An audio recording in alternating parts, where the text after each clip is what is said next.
brush, then siguro pwedeng dalawa, okay na. Tamad si sir eh. So, syempre una, wash pa rin ang hands. Kahit na mag-ano tayo, yun pa rin talaga yung kauna-unaan lagi.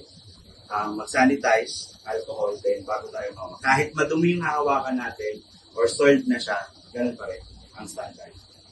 So, siyempre, i-disassemble natin siya. Okay, so, pag na-disassemble na natin siya, siyempre yung una ay wash. Wash, soap, then rinse. So, kung nasa ano na kayo, sink, sobrang galing na lang. Pero ito, gagawin, manual sila sa assessment. So, kaya na ito. Yung tatlong ano pa rin. So, wash muna. So, unahin lagi ang hold. Sunod yung holder. Takip. Then, hold. So, ngayon, tapos na tayo sa wash. So, dito na tayo. Pero mga absolute. So, hindi dapat dishwashing ang yan. So, merong designated soap para sa mga food grade. Food grade dishwashing ang tawag doon. Joy. Hindi nga. Joy. Basta applicable siya sa pag-cleaning ng baby bottle. Food grade. Food grade dishwashing soap or liquid. So, unahin natin, ay wala tayong sponge. Sponge.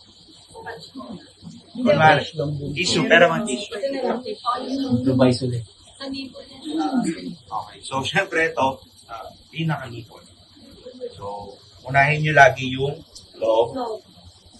Pag natapos nyo yung loob, saka nyo yung sponge to rim. After, yung pinakatap.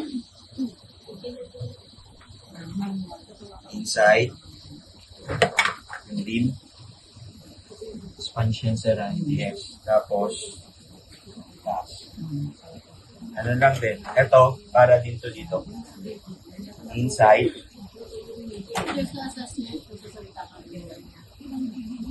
Rim, then outside. Inside. Rim, then May time limit ba yun sa assessment? Pero dapat mabilis. Kasi isang baksakan mo. 10 seconds na. So, dito, 1, Meron. then rim, Update. then outside. Dapat less than 10. 1, 10 minutes po. rim, tapos outside. Press, okay ka lang? Yes. Inside. So, dito yun, minsan, yung mga salt, yung mga namumuong gatas. So, dito dapat kayo.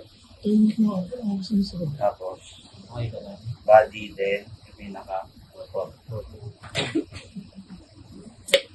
side.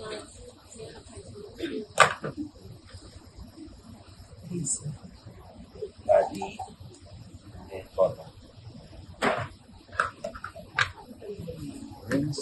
Ay, maliban. Tama. So, rinse. So, eto, kaya meron tayong or dito na sa rack. Wala tayong rack na pa. So, Diretso mo. pwedeng yan. Diretso mo.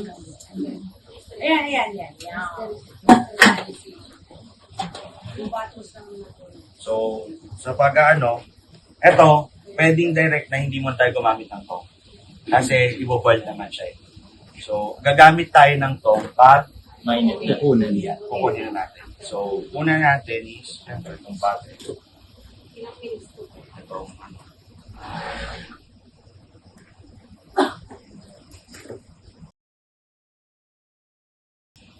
okay, so, yan muna yung una nating isa-soak or i-boil. So, ang tawag dito is boiling sterilization, which is yun yung gagawin nyo sa assessment.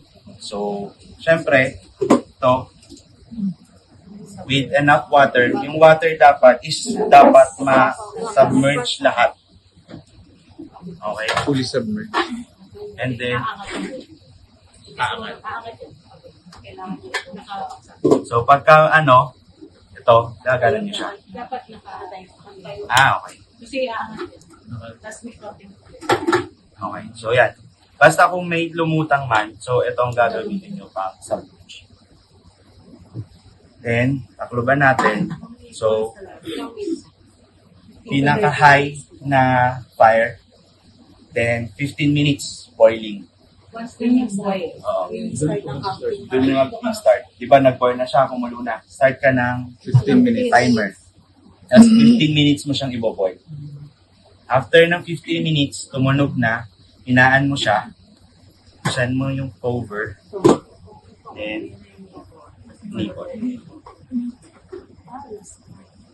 Hinaan lang sir, hindi yun. Hinaan. Tapos, cover ulit, start ka ng 5 minutes. 5 minutes. So, 15 plus 5, 20 na may apoy. So, pagka tapos na yung 5 minutes nyo sa nipon, patayin nyo na siya, start ulit kayo ng another 5 minutes. So, a total of 25. Okay. So, ano? So, after po nun, nag-timer na siya. So, that's the time na gagamitin natin si Tong. Ay, mahirap.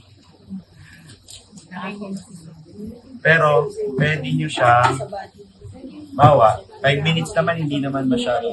So, kailangan ng pot.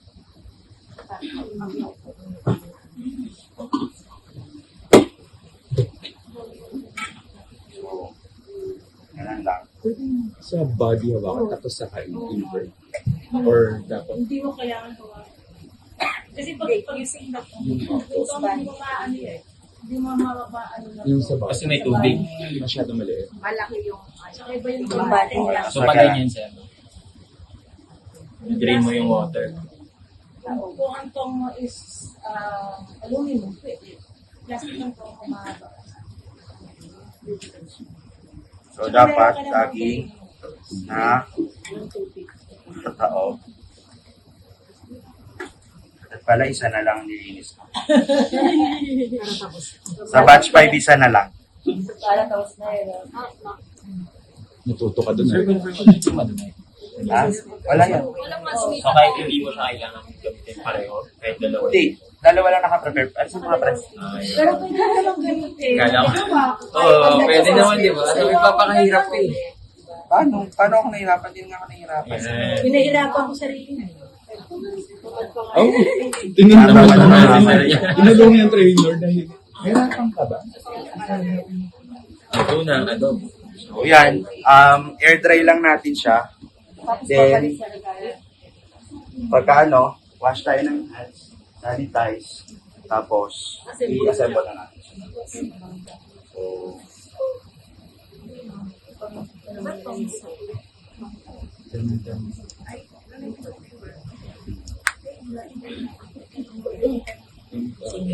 Gamit dito.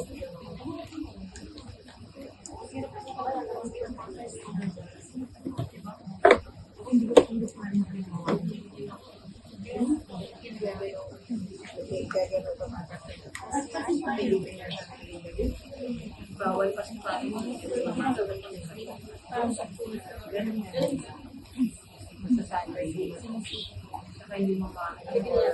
Yung part na yun sir, kasi nang kamay talaga siya. basta mali. No need for gloves. Hindi na. Kasi hindi pa ako siya pag-insatay.